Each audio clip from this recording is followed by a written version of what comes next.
I've been meaning to ask about an embarrassing moment for you as a pastor or an embarrassing mistake that you've made.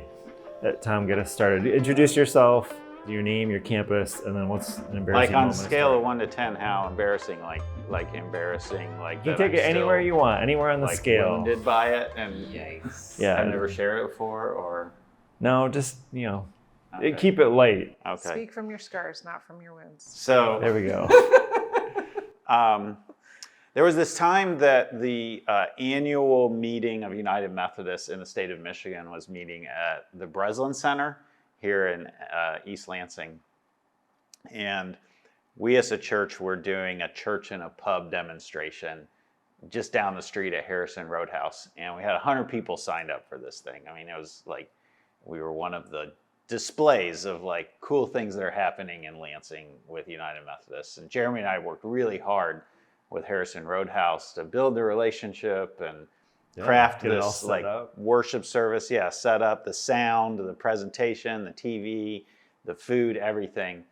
And about 20 minutes before the service started and everybody's coming in, the electricity in that part of Lansing goes down. Just totally You're the making place me goes sweat.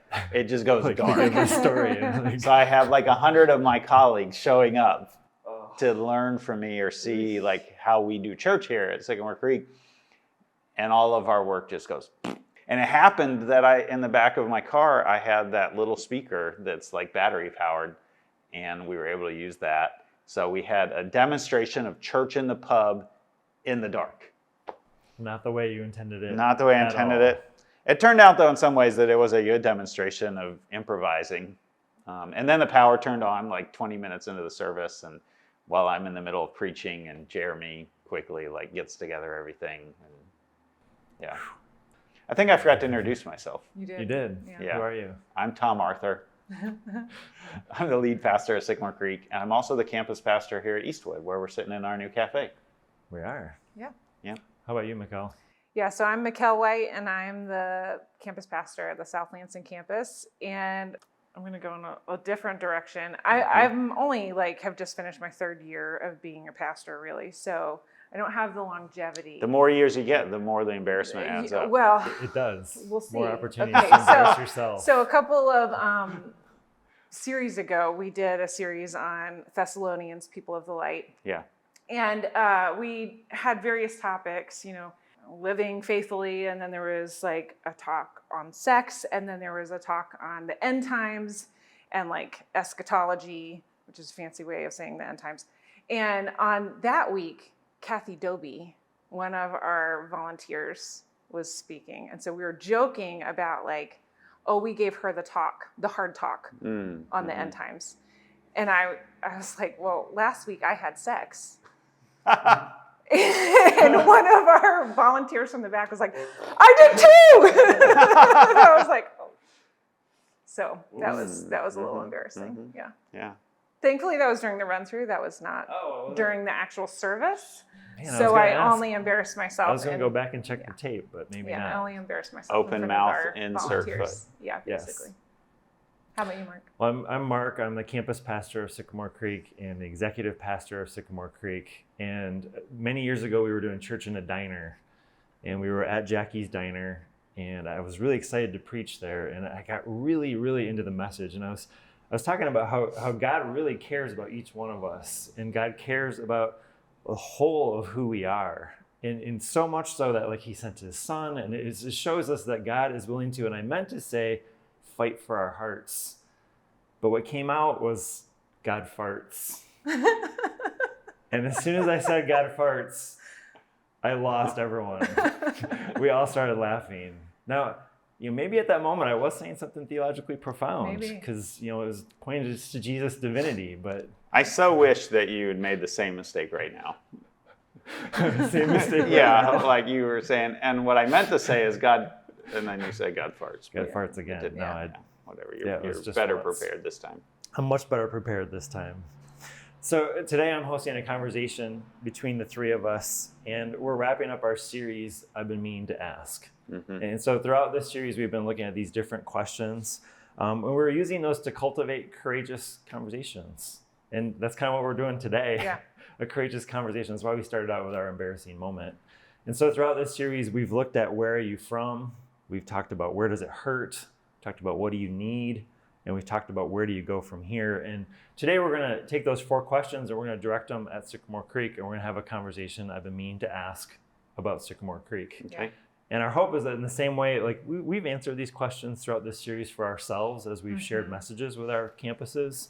We're going to direct these toward our church and hopefully get to know our church a little bit better. This is a little raw and unscripted today, right? Because this is totally unscripted. This is the first time we've been this unscripted. Yeah, we You usually had no practice idea with what my embarrassing story was. Yeah, I had no idea what you were going to say. No, I didn't.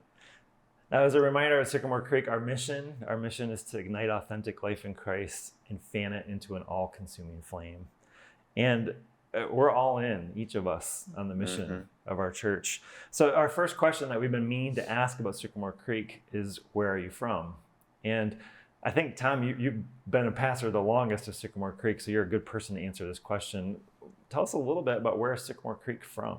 Yeah, so Sycamore Creek was founded in 2000 by a rebel grandma, Barb Flory, who wanted to plant a church such that atheists, which she was at one time an atheist, would feel comfortable being at. And she was appointed by the bishop to Holt United Methodist Church to build a launch team. And in November of 2000, she had 40 people that launched Sycamore Creek.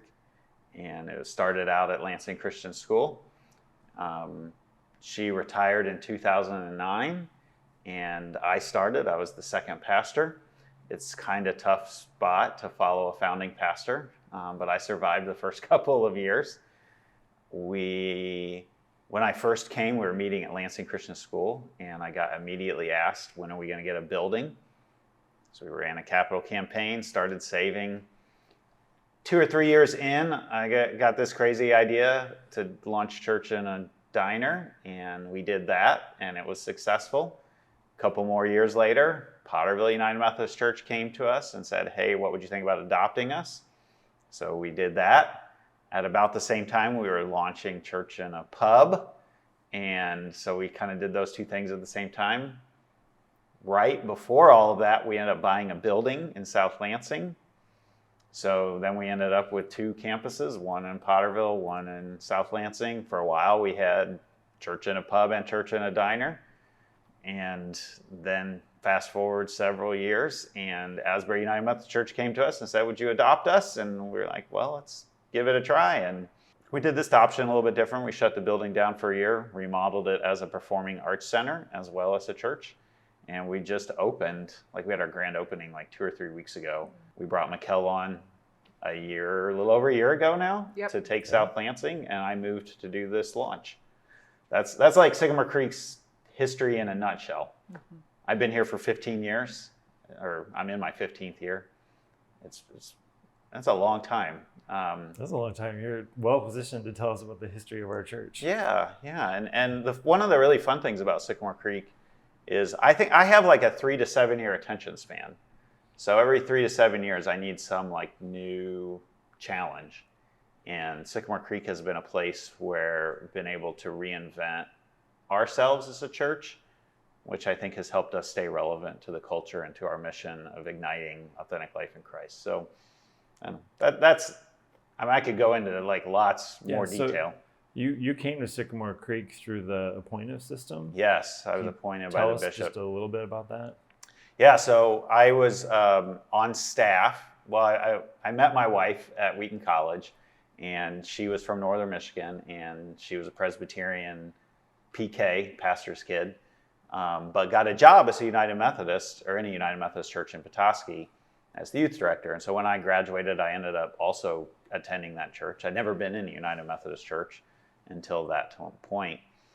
And in my time there, I was there for 7 or 8 years. I experienced a call to ministry. One of the calls to ministry when you're a United Methodist pastor is you are willing to participate in the appointment system, which is to say that the bishop appoints you. And that's not just an arbitrary appointment. It's in consultation with the church and you and everything. And but in the end, if the bishop wants you to go somewhere, it's kind of like the army, the general says, we need you over here, you're willing to go. Yeah.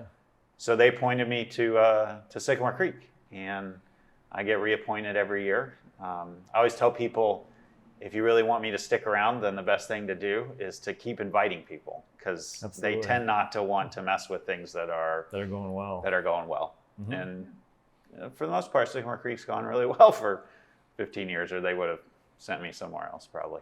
Yeah. So Mikhail, I just heard Tom kind of talk about how he came to Sycamore Creek, and I heard one of the things you appreciate about Sycamore Creek is that we reinvent ourselves and we change, and that works really well for you. Mm-hmm. How did you come to Sycamore Creek, Mikhail, and what's one thing that you appreciate about Sycamore Creek?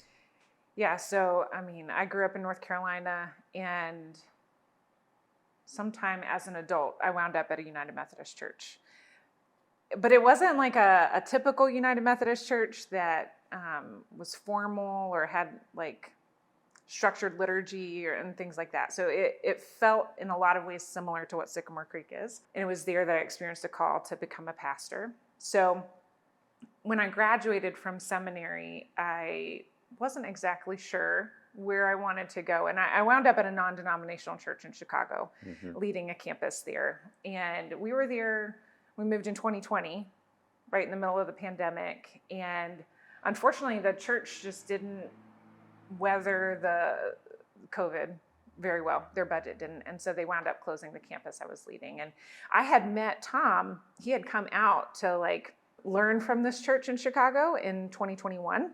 And we had had a conversation. I feel like we both kind of learned from each other. We became Facebook friends. And so I didn't know I was on a recruiting mission. Right. I was just going there trying to learn from this big multi-site. Yeah. And I didn't know that I would be looking for anything in a year after that. So when I realized that my position was being eliminated, and that Tom and his church was looking for a new campus pastor, I was like, let me check that out. And it wound up being a really great fit as someone who went to a Wesleyan tradition, like a United Methodist approved seminary. Look at you. You right? got the language down. But had so much experience in sort of less traditional model churches. It just wound up being a good fit. So I came here a little over a year ago, and I have really, really appreciated how Sycamore Creek is in the community in really substantial ways, and not just waiting for the community to come to the church.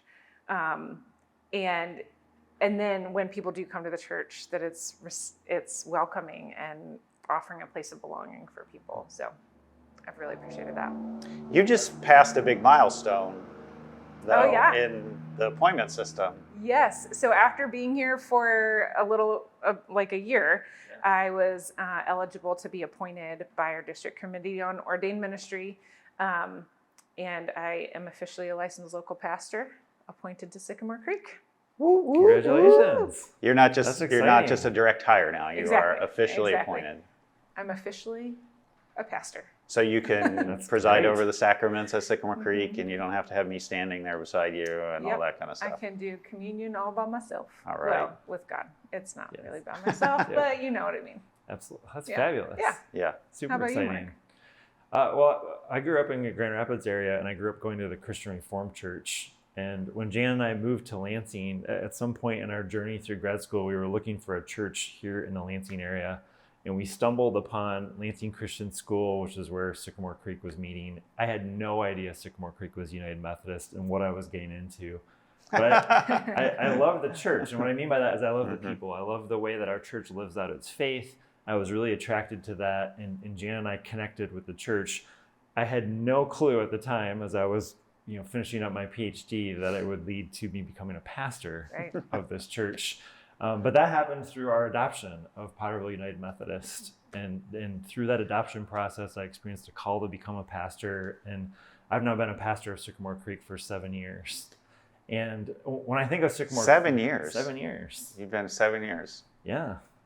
And you say that, I don't remember this part of the story, but you've said it enough times that it must be true. That you keep on trying to block it out, but I won't let you. I called you and said you had 24 hours to decide.